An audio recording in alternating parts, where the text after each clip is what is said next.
प्रेम में हार बैठा हृदय जो कोई, दुख उसे क्या मिले वन या कोई किला। अब मैं अकेला जगत में अभागा नहीं, प्रेम जिसको न मन के मुताबिक मिला। बताया अभी तक फिलहाल में, तो इसलिए यह प्रश्न नहीं बताया जा सकता है। धीरे धीरे तो ये हुई चीजें बाहर आ रही हैं। तो ये नमस्कार, मैं आनंदम और आप देख रहे हैं दर्पण न्यूज नेटवर्क का खास प्रोग्राम माया नगरी। माया नगरी में आज हमारे बीच में पूर्वांचल के युवा कवि जो कि चिल्लूपार क्षेत्र से आते हैं, हमारे बीच मौजूद हैं, जिनका नाम है निर्भय निनाद जी। इनके नाम से पूरे पूर्वांचल के लोग परिचित हैं। बड़े बड़े राष्ट्रीय कवियों के साथ आप मंच साझा करते हैं, साथ ही साथ आपकी जो कविताएं हैं वो लोकप्रियता हासिल करती जा रही हैं। आइए आपसे ही जानते हैं आपकी जर्नी की शुरुआत कहां से हुई, कैसे हुई। सबसे पहले निर्भय जी, आपका स्वागत है हमारे चैनल दर्पण न्यूज नेटवर्क में। बहुत बहुत धन्यवाद आपका। दर्पण न्यूज नेटवर्क के सभी दर्शकों का मैं स्वागत करता हूं। आइए प्रश्नों का सिलसिला शुरू करते हैं। हमारा सबसे पहला प्रश्न होगा कि आपकी जो लेखनी है, जो आपने लिखना शुरू किया, ये कहां से शुरुआत हुआ? आपके अंदर लेखन का कीड़ा कैसे जगा? बात के दौरान उस समय की है जब मैं इंटरमीडिएट कर रहा था। 2017 की बातें हैं ये। उस समय मन में एक ललक थी कि कुछ लिखा जाए, लेकिन ये ललक तब जिद में बदल गई जब किसी ने ये कहा कि तुम कुछ नहीं कर सकते हो, तुम नहीं लिख सकते हो। तो फिर ये ललक जिद में बदल गई और फिर ये लिखने का सिलसिला वहां से शुरू हुआ और फिर माँ सरस्वती की कृपा मुझको मिलती गई और वो सिलसिला वहां से उठकर यहाँ तक पहुंचा है कि मैं अच्छा, समाज में सबसे बड़ी समस्या है कि आप कुछ नहीं कर सकते। कुछ भी जैसे लोग करने आते हैं तो लोग कहते हैं कि आप नहीं कर सकते। नहीं कर सकते। इस चीज को आपने कैसे फेस किया? वो ललक जो लिखने की थी उसको मैंने जिद में बदल लिया और फिर मैंने वो समझ लिए अपने दृढ़ संकल्प लिया मन में कि मैं अगर अब कहीं कुछ बोलूंगा तो अपना लिखा हुआ बोलूंगा, नहीं तो नहीं बोलूंगा। और वहां से फिर मैंने लिखना शुरू किया और फिर वो लोगों की सराहना मिलती गई और वो सफर आज यहाँ तक है कि मैं आपके सामने बैठ के बात कर रहा हूँ। श्रृंगार की कविताएं आप लिखते हैं जी। श्रृंगार वास्तव में एक बहुत ही बेहतरीन विधा है। जो इसमें काम करते हैं वो वास्तव में कहीं ना कहीं व्यक्ति के हृदय में जगह बना पाते हैं और वो जो लाइनें हर व्यक्ति से कहीं ना कहीं रिलेट होती हैं। आपके भी जीवन में कभी ना कभी कुछ ऐसी घटना तो घटी होगी जिसकी वजह से आपने श्रृंगार को महत्व दिया और आपने लेखनी को श्रृंगार की ओर मोड़ दिया। नहीं, ऐसा लोग कहते हैं, अक्सर कह देते हैं, हमारे फेसबुक के कमेंट्स में मिल जाते हैं, लेकिन सत्य ये है कि अभी तक फिलहाल जीवन में कोई नहीं है। और श्रृंगार लिखने का सिर्फ मेरा ये मकसद रहा कि जब मैंने इस समाज में नफरत को ज्यादा प्रोग्रेस करते हुए देखा तो फिर मुझे ये लगा कि नहीं, मुझे मोहब्बत पे काम करना चाहिए। और फिर मैंने ये निर्णय किया कि नहीं, मुझे सिर्फ जहां में मोहब्बत ही बांटना है और फिर मैंने सिर्फ श्रृंगार ही लिखा और श्रृंगार की मैंने दोनों पक्षों को लिखा। मैंने वीरा भी उसी भाव से लिखा जितना मैंने मिलन के पक्ष को लिखा। लेकिन वीरा के पक्ष को आप कुछ ज्यादा ही रिप्रेजेंट करते हैं, जैसे लगता है कि आपका भी दिल कहीं टूट गया हो। नहीं, ऐसी कोई बात नहीं है। मैं ये कोशिश जरूर करता हूँ कि उसे मिलन की ओर किया जाए, लेकिन वो लिखते समय अचानक ऐसे पता नहीं कौन से भाव आ जाते हैं कि वो वीरा में बदल जाती हैं। ऐसा कोई बात नहीं, क्योंकि कहा जाता है कि विरासत में हमारे पुरखों ने मुझे प्रेम में सौंपा है, क्योंकि यही प्रेम जब 20वीं सदी में भारत भूषण साहब ने लिखा तो उन्होंने लिखा, यह असंगत जिंदगी के द्वार 100 बार रोई, बाह में और कोई चाह में और कोई। और वही प्रेम जब और आगे बढ़ के कुमार विश्वास सर तक आया तो उन्होंने लिखा, कोई दीवाना कहता है, कोई पागल समझता है। तो वही वो प्रेम का सिलसिला है जो अनवरत चलते रहते, क्योंकि प्रेम एक शाश्वत विषय है। प्रेम कल भी था, प्रेम आज भी और प्रेम आजीवन रहेगा। बस यही मेरा निर्णय रहा कि मैं दुनिया में सिर्फ मोहब्बत बांटने का काम करूं और मैं उसी पे काम करता हूं। निनाद क्या लिखते हैं? अपनी कुछ लाइनें सुनाएं। निनाद क्या लिखते हैं, आइए मैं 4 पंक्तियां रखता हूं कि सबकी देखने का अलग नजरिया हो सकता है। जैसे आप आधा गिलास पानी भरा हुआ तो आप उसे कह सकते हैं कि गिलास आधा खाली है। दूसरे व्यक्ति से आप पूछेंगे तो वह कहेगा गिलास आधा भरा है। वो अपना अपना देखने का नजरिया। मैं अपनी 4 पंक्तियों में एक अपनी कोशिश रखता हूं कि सीधी साधी भोली भाली बिल्कुल सहज सरल सी है, पावनता की है प्रतीक वह, लगती गंगा जल सी है, दुनिया की नजरों में चाहे हो जैसी भी वह, लेकिन मेरी खातिर तो वह लड़की आंगन की तुलसी तलसी है। क्या बात है, क्या बात है। श्रृंगार, मतलब हमें ये सरप्राइजिंग लग रहा है कि आपके जीवन में कोई है नहीं और फिर भी आप श्रृंगार लिख रहे हैं। बिल्कुल। लोग इसे मानने के लिए तैयार नहीं होते और ये प्रश्न हमारे हर दूसरे दिन ये प्रश्न हमारे सम्मुख खड़ा होता है, लेकिन सत्य यही है कि फिलहाल अभी तक कोई नहीं है। जिससे माँ सरस्वती की कृपा है कि उन्होंने मुझे उतनी उस प्रेम की खूबसूरती को मेरे कलम में सौंप दिया कि मैं जो भी लिखता हूँ वो खुद ब खुद अपने प्रेम की ओर रुख कर लेते हैं। तो प्रेम की बातें हो गई, अब हम अगले क्वेश्चन की ओर चलेंगे। क्योंकि आप मंच साझा करते हैं जी, और कई राष्ट्रीय कवियों के साथ आपने मंच साझा किया हुआ है जी।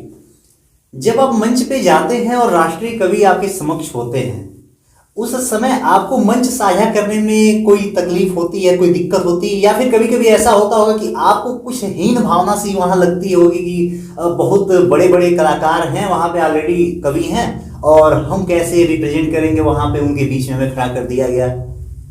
मतलब एक अंदर डर का भावना जरूर होता है, जैसे नाम निर्भर जरूर है, लेकिन मन में एक डर जरूर रहता है कि परफॉर्म अच्छा करना है।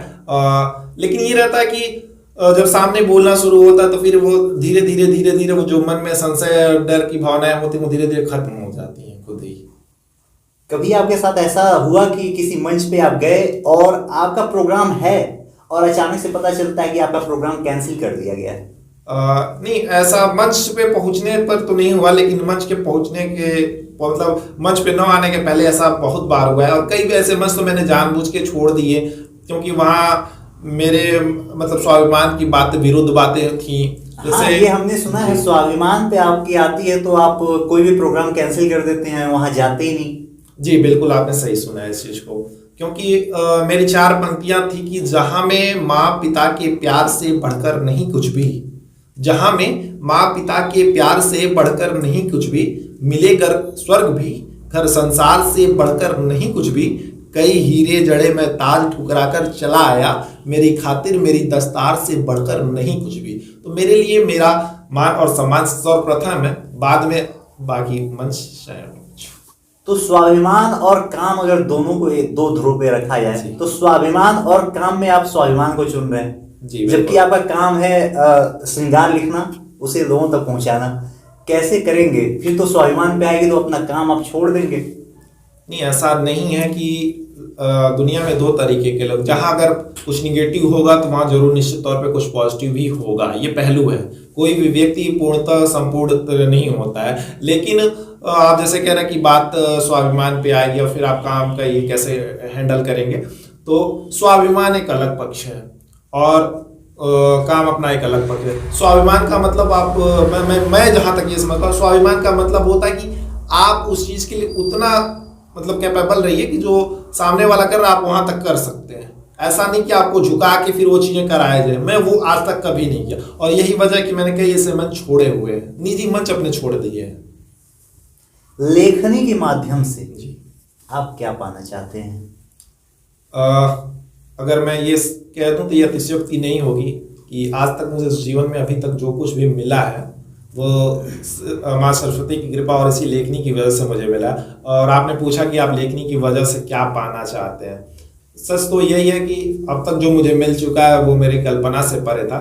बस इतना पाना चाहता हूँ कि जिस दिन मैं इस दुनिया में न रहूँ, लोग मुझे याद करें कि कोई ऐसा भी कवि हुआ करता था, कोई लिखने वाला हुआ करता जो सिर्फ मोहब्बत की बात करता था, जो दुनिया से हटकर एक चलने की कोशिश करता था, जो एक संदेश देता था कि नहीं, अपने लीक पे चलकर भी दुनिया में आगे बढ़ा जा सकता है। बस ये मेरी तमन्ना है कि मैं ये पाना चाहता हूँ। आपकी अभी तक की अचीवमेंट्स क्या है? जैसे कोई राष्ट्रीय अवार्ड या फिर राज्य स्तर का अवार्ड, कुछ आपने ऐसा अगर पाया हो? जी बिल्कुल।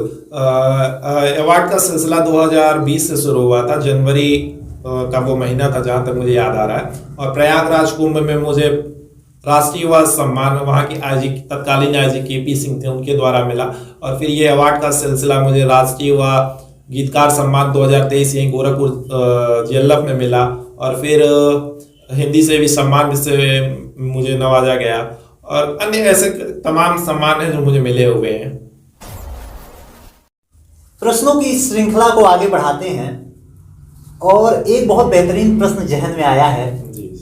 कि हर सफल व्यक्ति के पीछे ये माना जाता है समाज में कि एक महिला का हाथ होता है। आपके पीछे वो कौन है?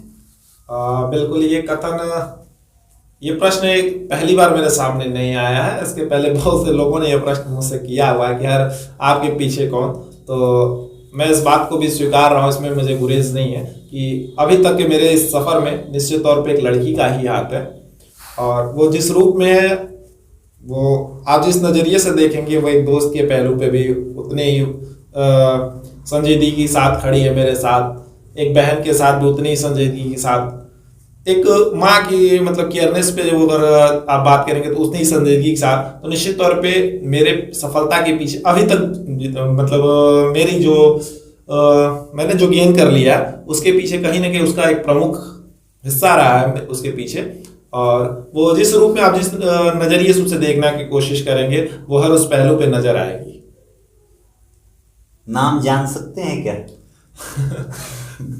ये एक ऐसा प्रश्न कर दिया कि इसे अभी बताया नहीं जा सकता। हाँ, इस मतलब कई लोगों को नहीं बताया अभी तक फिलहाल में, तो इसलिए यह प्रश्न नहीं बताया जा सकता है। धीरे धीरे तो ये हुई चीजें बाहर आ रही हैं। तो ये प्रश्न, इस प्रश्न के लिए मैं अभी आगे तक टाल रहा हूँ। ये नाम भी जरूर निकल के आएगा, लेकिन अभी उस बड़े प्लेटफॉर्म की मुझे जरूरत है। मैं उस प्लेटफॉर्म की तलाश में हूँ कि वो जिस दिन प्लेटफॉर्म मिल जाएगा मैं खुद उस नाम का अनाउंस करूंगा। तब तक लिए आप धैर्य बनाए रखें। विरह की पंक्तियां आप लिखते हैं। बिल्कुल। हमारे दर्शकों को भी 2 पंक्तियां आप विरह की सुना दें।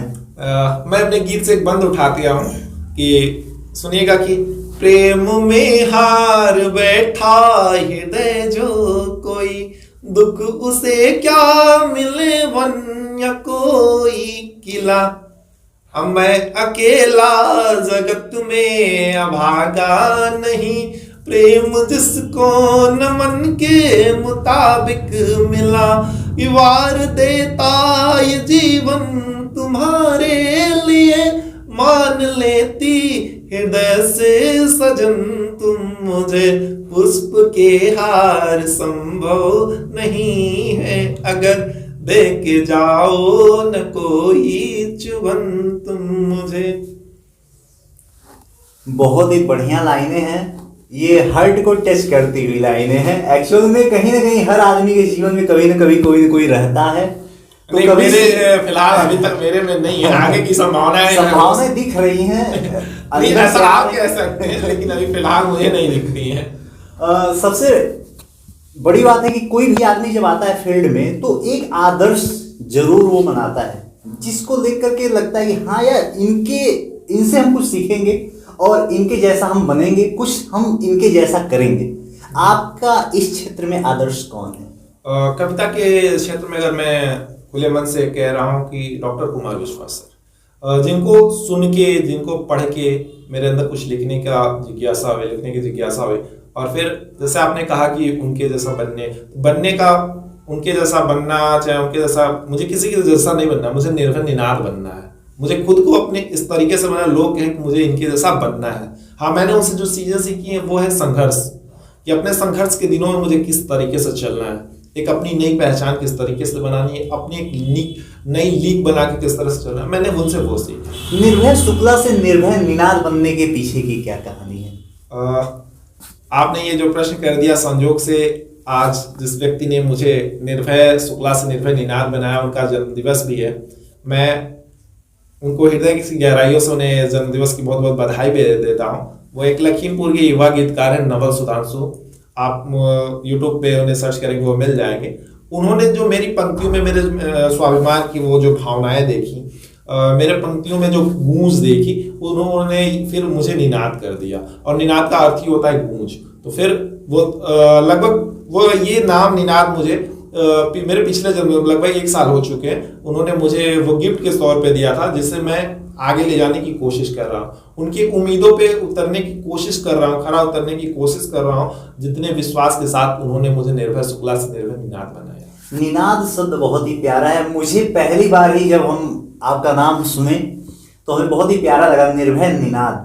तो हम चाहेंगे कि ये निनाद जो है पूरे धरती पे गूंजे, पूरी दुनिया में आपकी लेखनी जाए, अलग अलग भाषाओं में आप अपने प्रयोग करें और लोगों के दिलों तक पहुंचे। इसी के साथ हम मिलेंगे अगले एपिसोड में, और फिर किसी माया नगरी के क्षेत्र में एक नए युवा, एक उभरते हुए कलाकार को आपके बीच में लेकर आएंगे और बहुत सारी बातें करेंगे। देखते रहिए दर्पण न्यूज नेटवर्क। धन्यवाद।